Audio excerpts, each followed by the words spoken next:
Well, the biggest and the best Pride Parade in the world. It kicks off in just a couple of hours right here in San Francisco. Pride Weekend celebrates the LGBT community, and it honors the amazing people who fought for their civil rights. One of the celebrity grand marshals made a name for herself on RuPaul's Drag Race. Reality TV star Carmen Carrera joining us live now this morning. Thanks for being here this morning. Thank you for having me. Good morning. Yes, we are so glad you're here, and what an icon to have in the big parade. This is something you didn't necessarily expect for your life early on.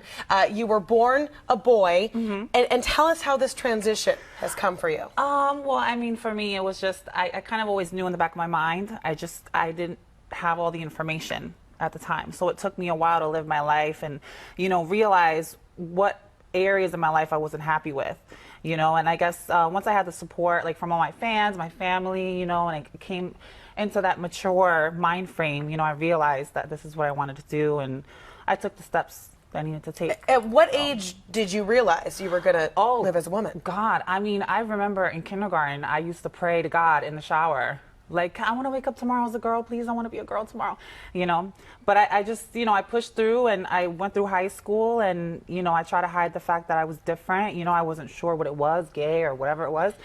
But I tried, I tried to live a gay man's lifestyle, and it was fun, and it was awesome. I've learned so much. I mean, I was able to express myself freely, and then once I settled down and once, me and my husband got together, it was kind of like, babe, I'm not happy, like something's not right, and then, I realized it eventually. So you started dressing like a woman, assuming a woman's personality. For shows. For shows only. Yeah. And including the RuPaul Drag Race. So exactly. That's an interesting thing to me, because there's one thing about doing it in your own life, but then going public with it. Yeah, and I was afraid of it in the beginning, because once I was on Drag Race, I had so much judgment just on my drag persona. So I was like, oh my God, imagine, if I come out and this is so personal to me.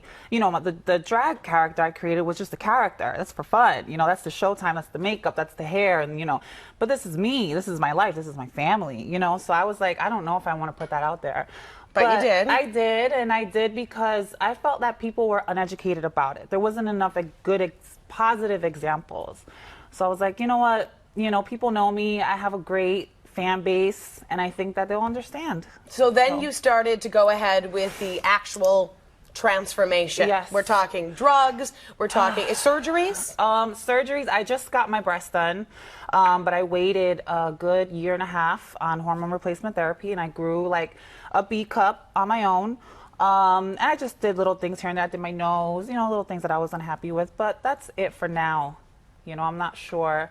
I have different ways I can go, but in time. And how has that transition been? You say it's kind of been like a second puberty. Oh, it's definitely, it's emotional. I mean, it's ups and downs. I'm crying, I'm excited, and I'm depressed, and, but at the same time, I think that I've learned so much about myself, and I think that if I wouldn't have taken that step, and conquered my fear, I don't think I would have been able to get that maturity and this mind frame that I have now. I feel like I'm in control. You know what I mean? I feel like I have something right. Your experience, which is wonderful, your experience is obviously unique. A lot of people who are dealing with it do try to deal with it on a more private basis, but that's impossible when you go into work one day as a man and you're going to reemerge a few months later as a woman.